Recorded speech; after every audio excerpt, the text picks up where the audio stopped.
Mesdames et Messieurs les chefs d'État et de gouvernement, Mesdames et Messieurs les ministres, Excellence Monsieur Antonio Guterres, Monsieur le secrétaire général de l'Organisation des Nations Unies, Excellence Madame Annalena Baerbock, Madame la Présidente de l'Assemblée générale, Excellences, Mesdames et Messieurs, c'est un honneur et un privilège pour moi de coprésider avec le Royaume d'Arabie Saoudite la présente conférence, conformément à la résolution 79/81 de l'Assemblée générale du 3 décembre 2024. Nous vous souhaitons à toutes et à tous la bienvenue. Permettez-moi à présent de faire quelques observations liminaires.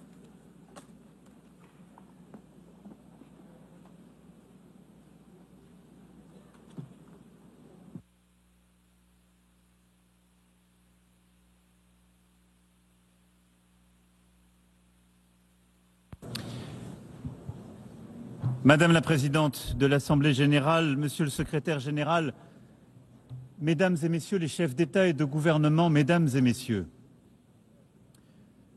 nous sommes là car le temps est venu.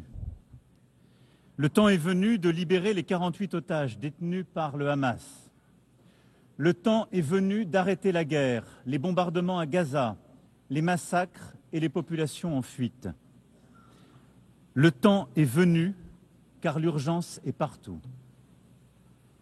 Le temps de la paix est venu, car nous sommes à quelques instants de ne plus pouvoir la saisir.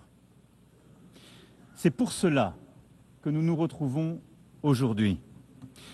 Certains diront trop tard, d'autres diront trop tôt. Une chose est sûre, nous ne pouvons plus attendre. En 1947, cette Assemblée décidait du partage de la Palestine mandataire entre deux États, l'un juif et l'autre arabe, et reconnaissait ainsi le droit de chacun à l'autodétermination. La communauté internationale consacrait là l'État d'Israël, accomplissant le destin de ce peuple, enfin, après des millénaires d'errance et de persécution, et qui put fonder là une si belle démocratie. La promesse d'un État arabe, elle, reste jusqu'à ce jour inachevée. Depuis lors, c'est un long chemin d'espérance et de désespoir mêlés qu'Israéliens et Palestiniens ont parcouru chacun à leur manière. Et nous avons cheminé avec eux, chacun d'entre nous selon son histoire et selon sa sensibilité. Mais la vérité est que nous portons la responsabilité collective d'avoir failli jusqu'ici à bâtir une paix juste et durable au Proche-Orient.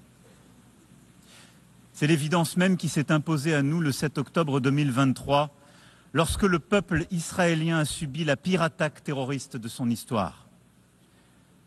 1224 hommes, femmes et enfants tués, 4834 hommes, femmes et enfants blessés, 251 hommes, femmes et enfants. La barbarie du Hamas et de ceux qui ont collaboré à ce massacre a stupéfait Israël et le monde. Le 7 octobre est une blessure encore vive pour l'âme israélienne comme pour la conscience universelle. Nous la condamnons sans aucune nuance, car rien, jamais, nulle part, ne peut justifier de recourir au terrorisme. Nous pensons en ce jour aux victimes et à leurs familles. Nous disons notre compassion aux Israéliens et exigeons avant toute autre chose que tous les otages encore détenus par le Hamas soient libérés sans aucune condition. Nous, Français, avons rendu un hommage national à nos 51 compatriotes assassinés ce jour-là et à toutes les victimes du 7 octobre 2023. Nous ne les oublierons pas, jamais. Comme jamais, nous ne cesserons le combat existentiel contre l'antisémitisme. Français, nous savons la morsure du terrorisme.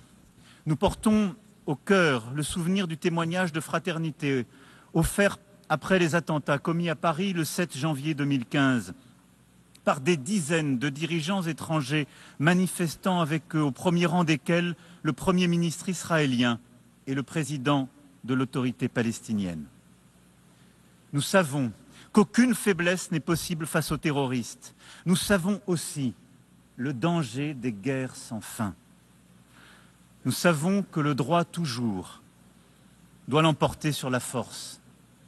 Nous savons, enfin, de notre histoire, que l'attachement à l'universel et à la paix est l'héritage des siècles passés comme la condition du salut. J'affirme cela au nom de notre amitié avec Israël, à qui notre engagement n'a jamais fait défaut, au nom de notre amitié aussi avec le peuple palestinien, pour qui nous voulons que la promesse initiale des Nations Unies, celle de 2 États vivant côte à côte en paix et en sécurité, devienne réalité. Or, à cette heure, Israël étend encore ses opérations militaires à Gaza dans l'objectif déclaré de détruire le Hamas. Mais ce sont les vies de centaines de milliers de personnes déplacées, blessées, affamées, traumatisées, qui continuent d'être détruites.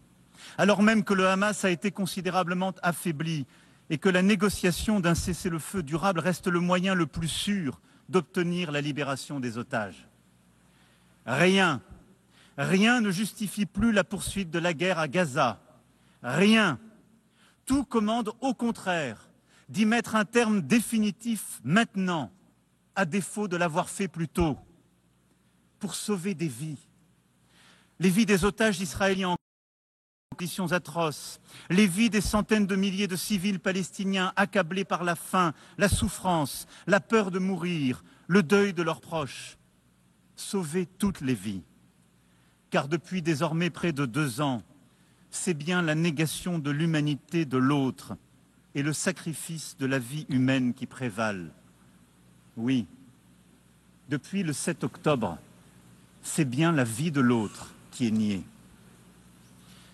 Nous le disons depuis le premier jour de la guerre à Gaza, une vie vaut une vie. Je le sais, pour avoir pris dans mes bras les familles des otages rencontrés à Tel Aviv puis à Paris. Et je pense à cet instant à la mère d'Eyatar David, otage affamé et montré à la foule par ses bourreaux. Je pense à Nimrod Cohen, otage de 19 ans dont je viens de saluer le père. Je le sais, pour être allé aussi au chevet des victimes palestiniennes des opérations militaires israéliennes, réfugiés à Al-Arish, des femmes, des enfants, dont je n'oublierai pas le regard. Je le sais, pour avoir rencontré des jeunes de Gaza accueillis en France. Et je pense à Rita Baroud, qui aurait dû être avec nous aujourd'hui et qui continue de témoigner de la détresse de ses proches à Gaza. Une vie vaut une vie. Et notre devoir à tous est de protéger les uns et les autres. Devoir indivisible comme l'est notre humanité commune. Une solution existe pour briser le cycle de la guerre et de la destruction. C'est la reconnaissance de l'autre, de sa légitimité, de son humanité, de sa dignité. Que les uns et les autres rouvrent les yeux et voient des visages humains, là où la guerre a placé le masque de l'ennemi ou les traits d'une cible. C'est la reconnaissance qu'Israéliens et Palestiniens vivent dans une solitude jumelle, solitude des Israéliens après le cauchemar historique du 7 octobre 2023, solitude des Palestiniens à bout de force dans cette guerre sans fin. Le temps est venu, car le pire peut advenir. Qu'il s'agisse du sacrifice de tant d'autres civils, de l'expulsion de la population de Gaza vers l'Égypte, de l'annexion de la Cisjordanie, de la mort des otages détenus par le Hamas, ou des faits accomplis qui changent de manière irréversible la situation sur le terrain. C'est pour cela que nous devons aujourd'hui, ici même, ouvrir ce chemin de paix, car depuis juillet dernier, l'accélération des événements est terrible. Et au point où nous en sommes, il est à craindre que les accords d'Abraham ou de Camp David soient remis en cause par l'action d'Israël, que la paix devienne impossible pour longtemps au Moyen-Orient.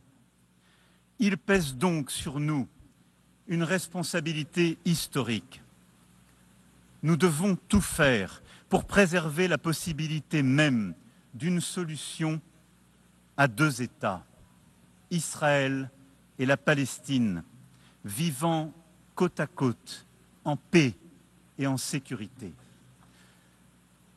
Le temps est venu. C'est pourquoi, fidèle à l'engagement historique de mon pays au Proche-Orient, pour la paix entre le peuple israélien et le peuple palestinien, je déclare que la France reconnaît aujourd'hui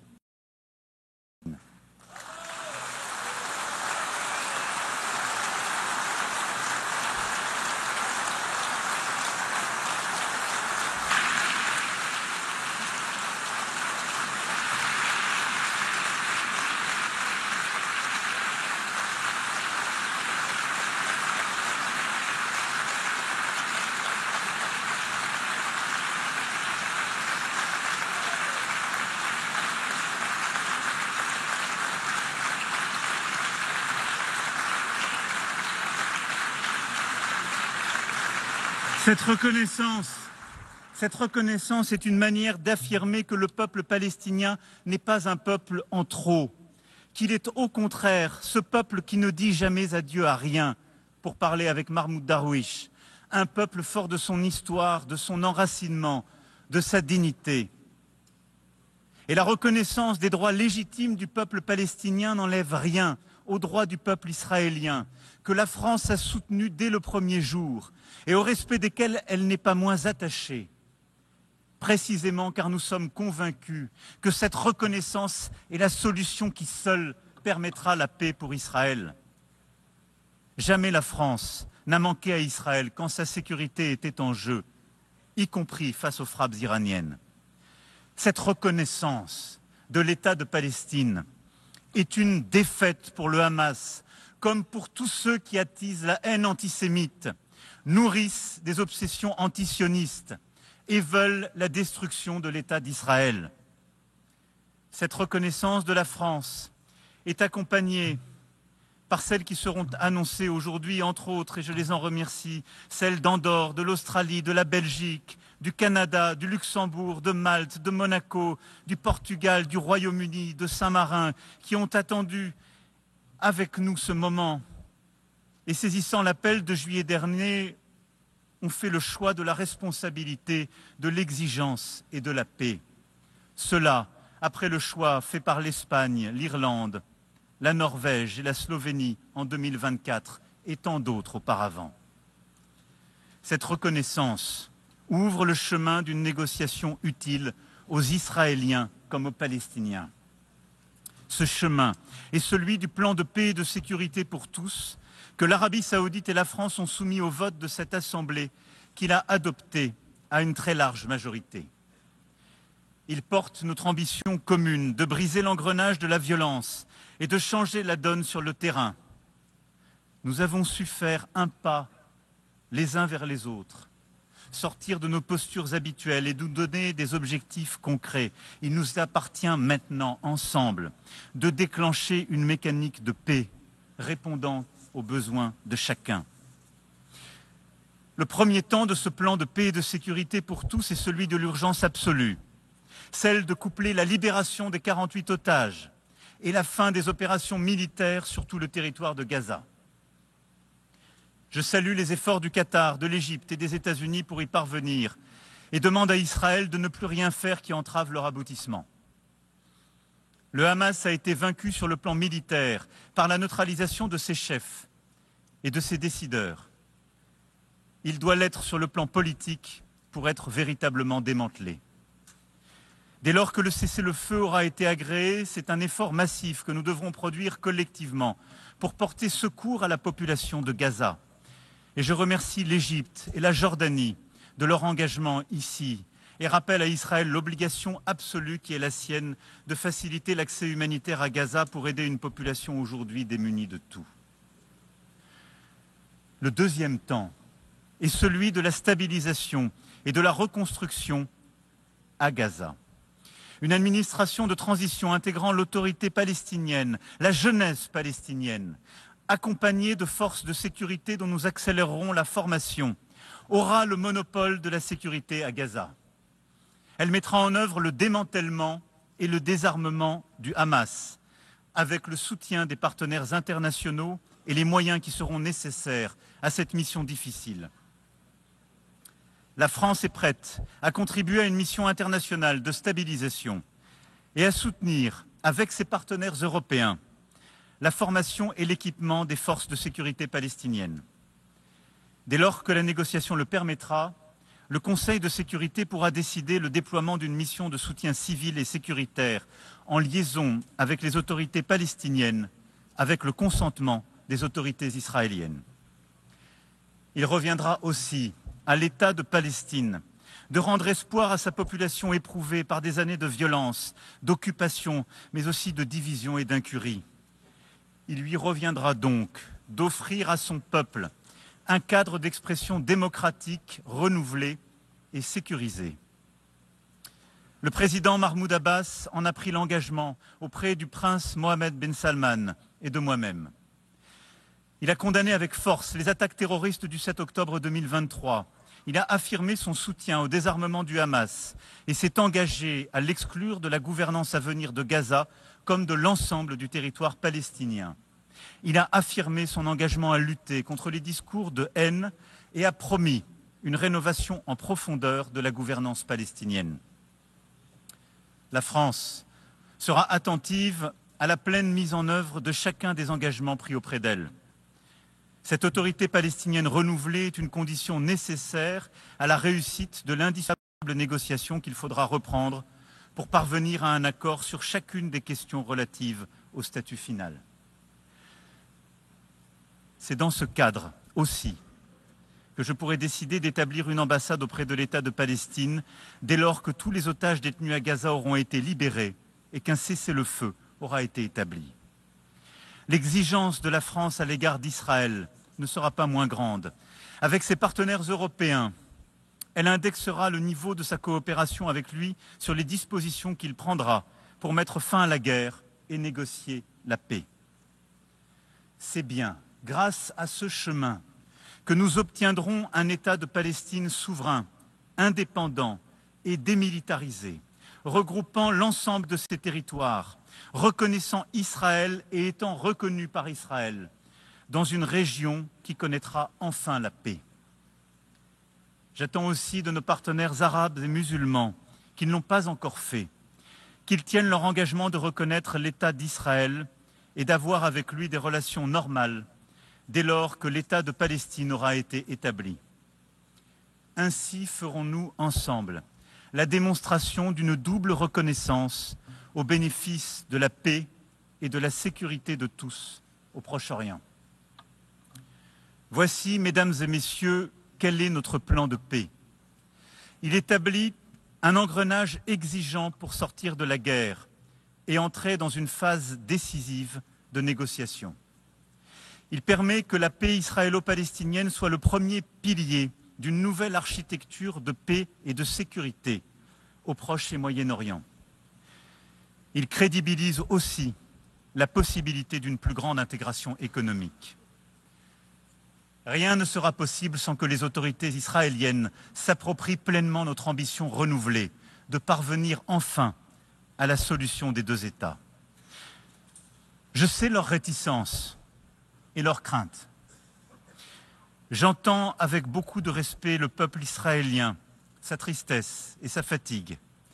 Et je veux croire que les autorités israéliennes l'entendront également et sauront s'engager à leur tour. Je sais que le peuple israélien et ses dirigeants peuvent en avoir la force. Je me souviens du jeune homme que j'étais, apprenant l'assassinat terrible d'Yitzhak Rabin, il y a près de 30 ans, tué pour avoir voulu la paix. Au moment où la mort allait le ravir, le guerrier héroïque de l'État d'Israël venait prononcer ces mots. « J'ai fait la guerre aussi longtemps qu'il n'y avait aucune chance de faire la paix. » Cette chance existe, là, aujourd'hui.